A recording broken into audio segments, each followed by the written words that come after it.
आपका ध्यान आकर्षित करना चाहूंगा कि ये बिहार की जितनी भी सेविकाएं हैं जो विभिन्न ट्रेड यूनियनों के माध्यम से लड़ाई लड़ती आ रही हैं, टुकड़ों में बंटने के कारण सेविकाओं की शक्ति टुकड़ा टुकड़ा हो गया हुआ है।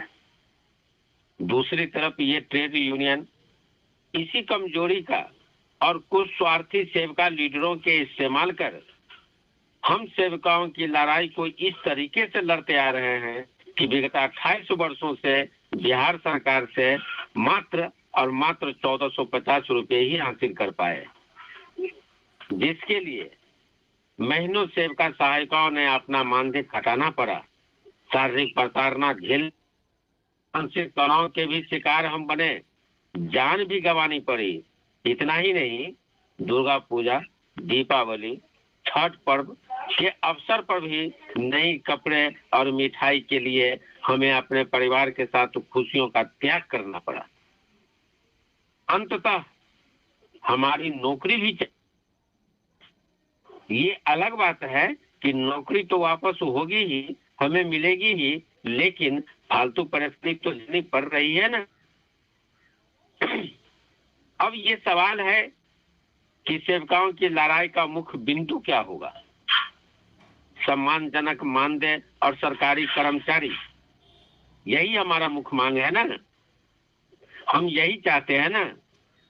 तो अब समझने की बात है कि आप अंशकालीन सामाजिक सेविका के कारण सरकारी कर्मचारी नहीं बन सकते, और अंशकालीन यानी कि आधा कार्य अनुसार आपका मानदेय भी नहीं बढ़ सकता है। तो फिर 18,000 से 24,000 कैसे होगा? इसके लिए हमें कुछ करना होगा कि नहीं? इसके लिए हमें आधा दिन के मजदूर के बदले में पूरे दिन का मजदूर बनना होगा, जो हकीकत में सेवकाएं हैं। क्योंकि आज भी कोई भी सेवका 8 से 10 घंटे प्रत्येक दिन काम कर रही है, लेकिन ये ट्रेड यूनियन आज तक इस दिशा में अपनी लड़ाई को ले जाने का सोचा तक भी नहीं।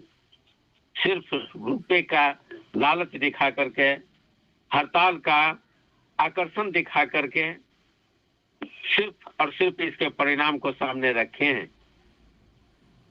क्योंकि महासभा सेवकाओं का परिवार है, सेवकाओं के परिवार से है और अपने परिवार की लड़ाई लड़ रही है, तो जीत हासिल करना महासभा का नियति है। महासभा का स्पष्ट 2 लक्ष्य है। पहला, 4 घंटे की जगह 8 घंटे का मजदूर का दर्जा हासिल करना, फिर सरकारी कर्मचारी, जिसे हासिल करने से दुनिया की कोई ऐसी ताकत नहीं है, चाहे वो किसी भी राजनीतिक दल की सरकार क्यों ना हो, महासभा को रोक नहीं सकती है। महासभा का ये व्यापारिक उद्देश्य ही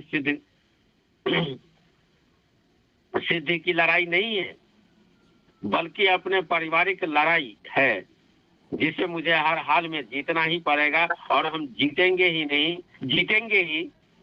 आप सेवकाओं से सिर्फ और सिर्फ इतना ही निवेदन है कि आप भाड़े के घर को छोड़ करके अपने घर में आ जाइए। महासभा आपका अपना घर है, आपका अपना संगठन है।